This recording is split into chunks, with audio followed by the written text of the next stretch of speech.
अस्सलाम वालेकुम my YouTube family. Hopefully सब खैरियत से होंगे। मैं भी बिल्कुल ही खैरियत से हूँ। और आज घर के खाने के मेन्यू में बहुत ही मज़ेदार कैरेमल एग पुडिंग बन रहा है, और वो भी मेरे अंदाज़ में खाने में बहुत ही ज़्यादा मज़ेदार, सॉफ्ट और बिल्कुल माउथ मेल्टिंग होने वाला है। तो जल्दी से बढ़ते हैं अपनी इस यम्मी सी रेसिपी की तरफ। तो कैरेमल एग पुडिंग के लिए हमने सबसे पहले कैरेमल तैयार करना है, तो जिसके लिए मैंने पैन ले लिया है और इसमें मैं शामिल करूँगी 1 कप चीनी। फ्लेम आपने बिल्कुल लो रखना है, ठीक हो गया। 1 कप चीनी शामिल कर दिया, और 1 कप चीनी शामिल करने के बाद इसमें शामिल कर दे 1/4 कप पानी, ठीक हो गया, क्योंकि हमने इसके साथ जो है कैरेमल तैयार करना है। फ्लेम आपने बिल्कुल लो रखना है, लो फ्लेम पर कुकिंग करें, नहीं तो चीनी जो है वो फ़ौरन जल जाता है। इस बात का आपने ध्यान रखना है और इस तरह आपने इसे हिलाते जाना है, ठीक है।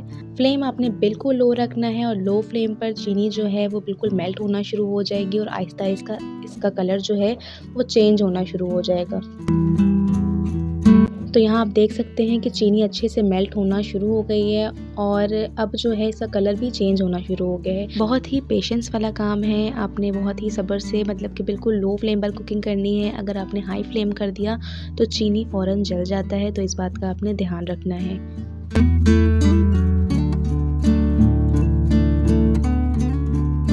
और यहाँ पे कैरेमल बहुत ही अच्छे से बन चुका है। आप इसका कलर डार्क करना चाहते हैं तो कर सकते हैं, लेकिन अगर इसका कलर थोड़ा-सा भी डार्क हो जाए तो फिर जलने की स्मेल आनी शुरू हो जाती है। तो बस मैंने जो है इस चूल्हे से उतार लिया है। यहाँ मैंने एक बाउल ले लिया है, और बाउल को अच्छे से आपने ऑयल से ग्रीस कर लेना है। उसके बाद जो हमने कैरेमल बना के तैयार किया है वो आपने इसमें पोर कर देना है, और आपने इसे सेट होने के लिए छोड़ देना है। तो यहाँ हमारा फर्स्ट स्टेप तो कंप्लीट हो चुका है। कैरेमल हमारा बन के तैयार हो चुका है। इसे हम साइड पर कर देंगे, और उसके बाद अब हम सेकंड स्टेप की तरफ चलते हैं।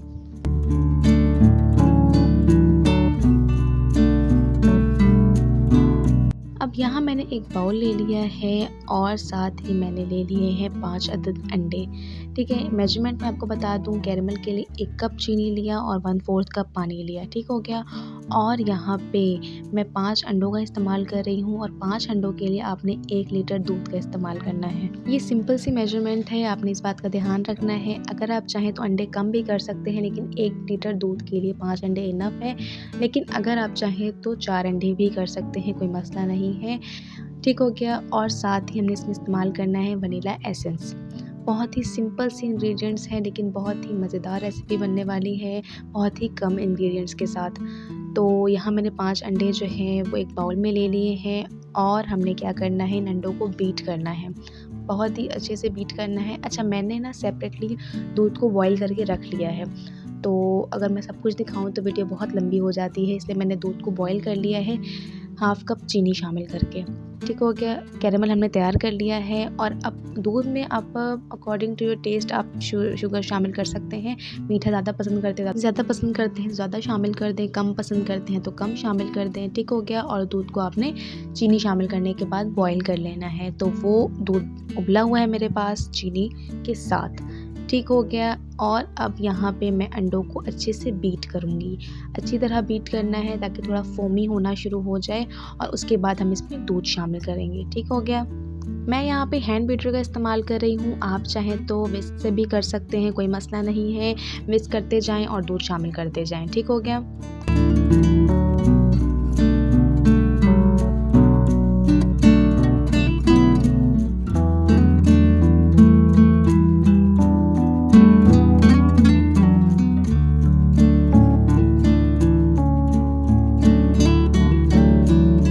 तो यहाँ अंडे बहुत ही अच्छे से बीट हो चुके हैं, और अब मैं इसमें दूध शामिल करूँगी। जो 1 लीटर दूध को हमने बॉईल करके रखा था, वो ग्रेजुअली आपने इसमें शामिल करते जाना है, और अंडे को बीट करते जाना है, ठीक हो गया।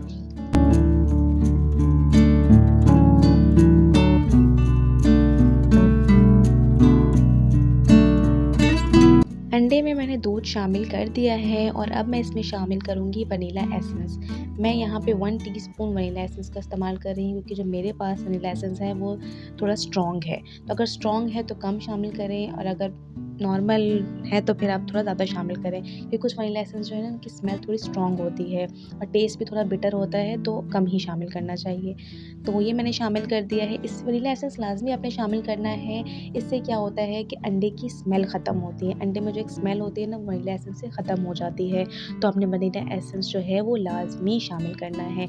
अब जो यहाँ हमने कैरेमल बना के रख दिया था सेट होने के लिए, तो वो सेट तो हो चुका है और अब मैं इसमें शामिल कर दूँगी जो हमने जो बना के मिक्सचर रखा है, अंडे, दूध और चीनी, इन सब का जो मिक्सचर बना के रखा है वो हमने इसमें शामिल कर देना है। आप यहाँ देख सकते हैं कि बहुत ही अच्छे से कैरेमल हमारा सेट हो चुका है, मगर आपने क्या करना है, इसे ग्रीस करना है एक बार। फिर आपने इसके कॉर्नर्स को जो है वो अच्छे से ग्रीस कर लेना है ऑयल से, ताकि जब हम इसे डीमोल्ड करें तो ये बहुत ही आसानी से निकल आए, कोई प्रॉब्लम ना हो। ऐसा ना हो कि साइडों से कोई चिपक जाए। तो एहतियातन आपने क्या करना है, एक दफ़ा फिर से साइडों से इसे ग्रीस कर लेना है। उसके बाद जो हमने मिक्सचर तैयार करके रखा है उसे आपने इसमें पोर कर देना है। और दूसरी तरफ मैंने पानी बॉयल होने के लिए रखा हुआ है, क्योंकि हम इसे बिना ओवन के बना रहे हैं तो ज़ाहिर सी बात है हमने इसे स्टीम करना है, यानी कि हमने इसे पतीली में बनाना है। तो पानी मैंने उबलने के लिए रख दिया हुआ है, तो अब हम इसे स्टीम करेंगे। तो यहाँ मैंने एक पैन में पानी ऑलरेडी बॉयल होने के लिए रख दिया था। पानी बहुत ही अच्छे से गर्म हो चुका है। तो मैं अब इसमें एक स्टील का जो है वो बाउल रखूँगी, क्योंकि हमने इस बाउल के अंदर ही जो हमने मिक्सचर जिस बाउल में तैयार किया है वो इसके ऊपर रखना है। ठीक हो गया। आप कभी भी बेकिंग कर रहे हैं या आप ओवन में कर रहे हैं या आप पतीली में कर रहे हैं, तो कभी भी आपने प्लास्टिक का इस्तेमाल बिल्कुल भी नहीं करना है। इस बात का ध्यान रखिए। बहुत ही ख़तरनाक होता है प्लास्टिक यूज़ करना, क्योंकि वो मेल्ट भी हो सकता है और अगर मेल्ट ना हो तब भी उसके अंदर से जो है ना वो पार्टिकल्स रिमूव होते हैं। तो आपने प्लास्टिक का यूज़ कभी भी नहीं करना है।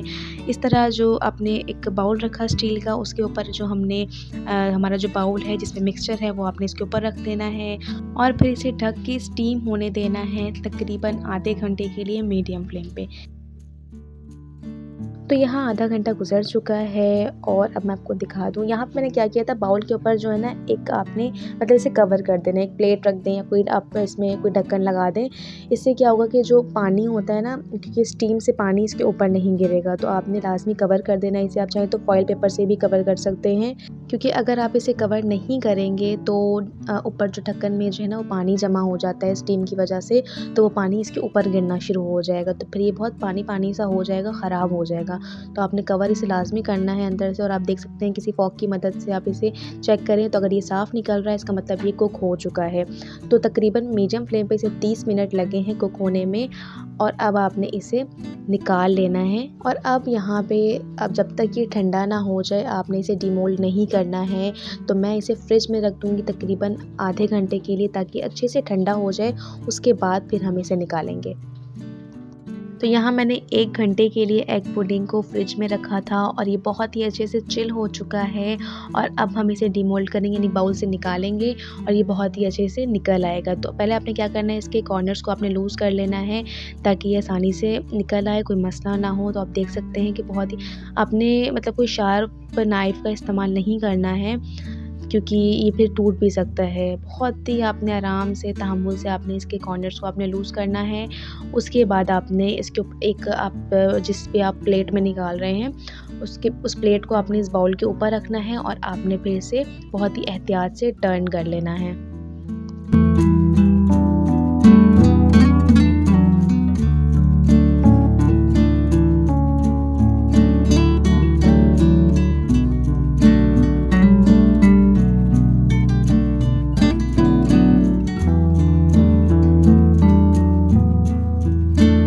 तो यहाँ आप देख सकते हैं कि कितने ही अच्छे से हमारा जो एग पुडिंग है बाउल से निकल गया है, कहीं से भी ये टूटा नहीं है और बहुत ही आसानी से निकल आया है। तो जिस तरह मैंने आपको टिप बताई है इसी तरह आपने फॉलो करना है, तो आपको भी कोई परेशानी नहीं होगी इसे बाउल से निकालते हुए। तो बस यहाँ पे हमारा एग पुडिंग जो है वो बन के बिल्कुल तैयार हो चुका है। दिखने में कितना ही क्यूट लग रहा है और बहुत ही मज़ेदार लग रहा है। तो यहाँ बहुत ही मज़ेदार, बहुत ही यम्मी और बहुत ही आसान एग पुडिंग बन के बिल्कुल तैयार हो चुका है और आपको दिखने में ही पता चल रहा होगा ये कितना मज़ेदार है और खाने में तो बहुत ही ज़्यादा मज़ेदार है। और ये सिर्फ कहने की बात नहीं है, जब आप इसे घर में बनाएंगे तो फिर आपको पता चलेगा ये कितना यम्मी है। तो जल्दी से जाएं, बनाएं और अपने बच्चों को खिलाएं, बहुत ही इंजॉय करेंगे वो और साथ साथ आप भी इंजॉय करेंगे। होपफुली आपको मेरी रेसिपीज़ पसंद आ रही होंगी। अगर आपको मेरी रेसिपीज़ पसंद आ रही हैं तो प्लीज़ मेरे चैनल को लाइक शेयर एंड सब्सक्राइब करना बिल्कुल भी मत भूलना, ताकि इसी तरह की मज़ेदार और घर के खाने की वीडियोज़ मैं आपके लिए लाती रहूँ। तब तक के लिए अपना बहुत सारा ख्याल रखें। अल्लाह हाफ़िज़।